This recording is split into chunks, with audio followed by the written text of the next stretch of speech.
Hi, I'm Ernest with UpFix, and today we're going to be talking about TCMs.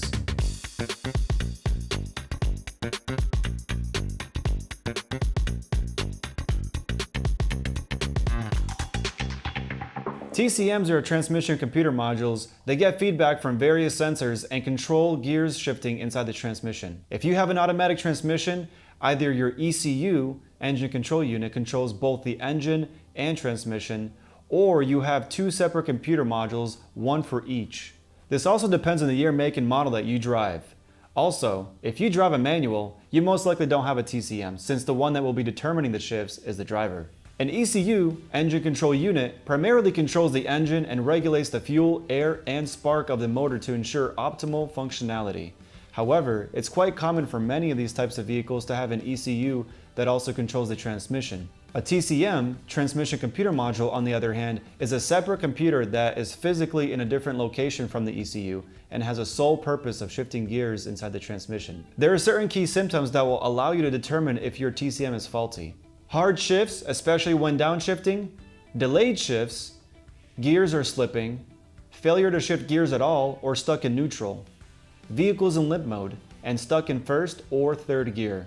If you have any of the symptoms I mentioned and have access to a good OBD2 scan tool that can communicate with the TCM, scan the transmission computer module specifically to see what codes show up. No communication with the TCM when using a scan tool will usually be a U0100 or U0101.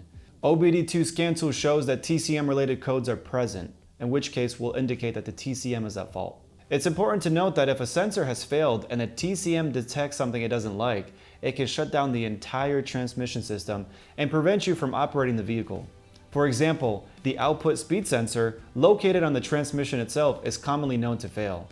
It can be relatively easy to check the resistance of that specific sensor to see if it's within spec and functioning properly. Something else to look out for is the fluid and filter of the transmission itself. The fluid inside the transmission should be serviced at a specific interval based on your vehicle manufacturer specifications.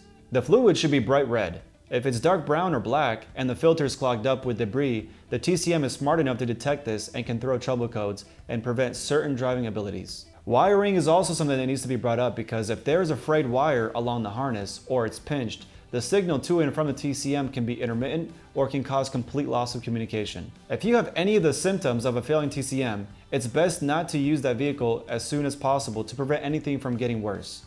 Now, with that being said, there are select year, make, and models that are known to have manufacturing defects that will affect the transmission system. Here in front of me, I have various ECUs, PCMs, and TCMs. These in particular are known to fail. Visit our website UpFix.com and find the service repair page for your particular unit.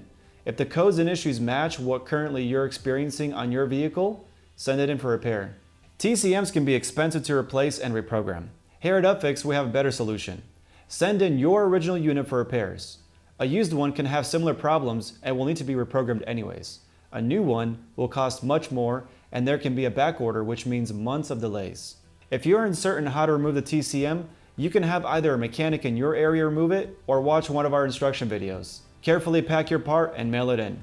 Our certified UpFix repair technicians will fully bench test and repair your TCM and program it to ensure it'll be plug and play when you get it back. We'll keep you up to date along each step of the repair process. So that concludes this video on TCMs, what their purpose is, and how it can affect your vehicle's drivability. Hopefully you found this video helpful.